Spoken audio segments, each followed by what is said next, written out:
Welcome to the Daily Coffee Pro by Mapper Forward, friends. I'm your host, Lee Safar, and today on the podcast, we're discussing your online business and why it is your lifeline now for small business owners in the coffee industry. Before we get started, thanks to our presenting sponsor, the Coffee Consultants Mastermind Group. If you are considering becoming a consultant in the coffee industry and perhaps pivoting from either your career as a barista, career as a roaster, or after becoming or after leaving a small business that you previously had and repurposing your skill set to create a new revenue stream, consider the 6-week Coffee Consultants Mastermind Group starting towards the end of July. You can check the show notes for details. Okay, so your online store and why it's your lifeline. As we experience a lot of shifting continuing to happen with this pandemic and the Delta variant continuing to offer threats of lockdowns across different cities around the world, your small business online strategy is going to prove to be the thing that continues the cash flow and the flow of business in your small business. It means that you can learn how to pivot quickly if you do have to close face-to-face customer interactions and you have it moving and going. And it also means that you can pivot your staff so that you don't have to let them go. So what it means is that they can perhaps move to packaging roasted coffee and other brew equipment that you could supply through your cafe to your customers, or having options of food that can go out quite easily to customers through an online strategy. It means that you can come up with subscription services for your roasted coffee or alternative products, merchandise, etc., that you quickly pivot to with regards to an online strategy if you are put into a lockdown. So, what is the online strategy that you should be considering?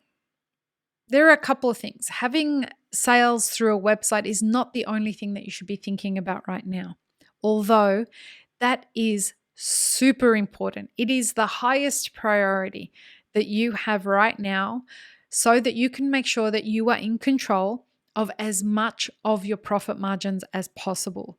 So having an online strategy that means that all the sales go through your website mean that you're not giving 30% to DoorDash. You're not giving 30% or 25% to other delivery companies that are going to skim the majority of your margins, particularly as when you look at a cafe that's operating at about 3%, 3 to 6% net profit, when 30% of that is being given to a delivery company, you are going to be running at a loss. So we want to run as much of our online sales through our own platforms as possible. However, we do need to consider those systems if they play a role in what you're doing. So perhaps what you could do is set a minimum order that would cover the cost of the delivery so that you at least break even. Or consider using those platforms for a certain period of time to help with your marketing efforts, and consider the losses as a part of your marketing budget. So it's a part of your customer acquisition plan. Let's say you're going to go on DoorDash and be available on DoorDash for 6 months.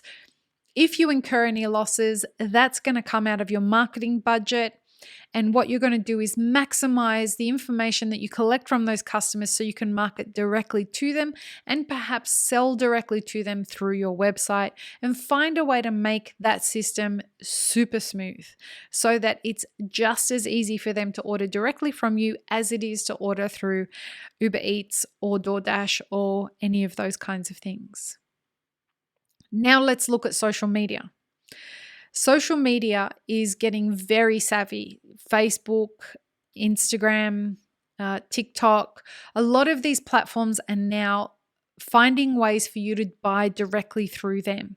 Now, in previous iterations of online social media stores, you would connect your website to your social media through, let's say, Facebook pixels, and then that pixel would then help you understand how your marketing efforts were sending customers back to your website and they could buy from there, or your website would feed from your online store into your Facebook shop, and which would then feed into your Instagram shop, and then you could buy from there, which would go back to your website.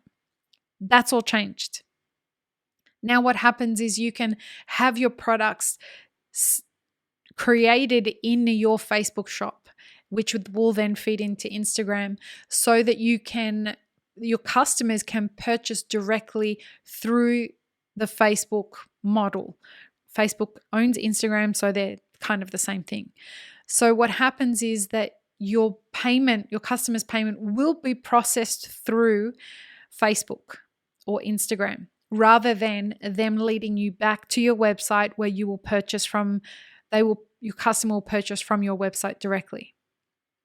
Now, if you have massive engagement on your Facebook page for your business, this would be a really great strategy for you to sell directly to your Facebook customers.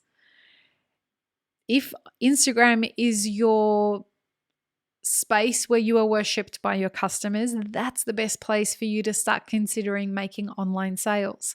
And perhaps your website is going to land you less sales, and your website will be used for different things. It may be used for housing a blog, etc., etc.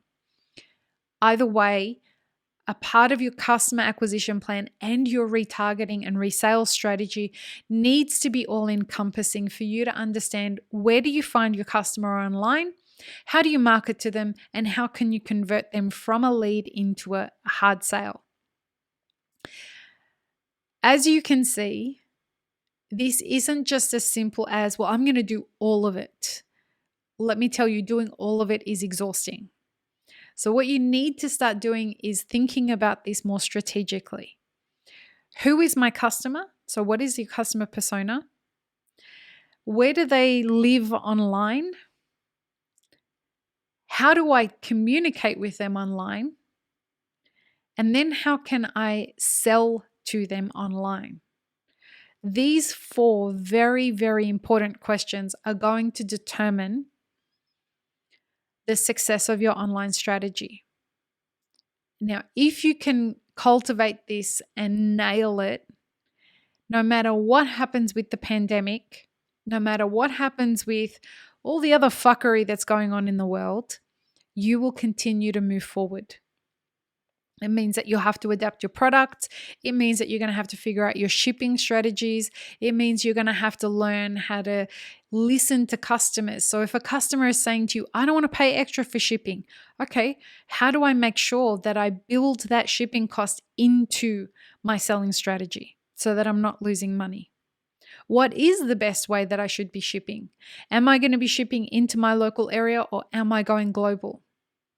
What can I offer my customers that will offer a great opportunity for upselling? All of these things are important things for you to think about when it comes to your online strategy. Some things may sell, some things may not sell. And I forgot one other thing. Platforms like Amazon and other potentially similar to drop shipping situations, or situations whereby a customer will order from Amazon and Amazon has you pre-ship a pallet of roasted coffee to them so that they can pick it from their own warehouse. These are also online selling strategies for you. Essentially, you are stocking an online huge department store, which is Amazon, with your product, and they are selling and shipping on your behalf. You get a certain percentage of the money. They get a certain percentage of the money. And you have to figure out if that works for you. It could also be a great marketing strategy that you do, much like we spoke about with Uber Eats and DoorDash. You may do it for 6 months and then decide enough people have heard about you and that's enough for your growth strategy right now. Either way, it's important for you to intelligently consider these strategies and what will work best for your business and your customers. I hope this has been helpful, friends. If it has, consider hitting the subscribe button and considering liking, rating, reviewing, doing all that fun stuff wherever it is that you're listening to the podcast. Peace, love, and peanut butter, friends. Have an amazing rest of your day.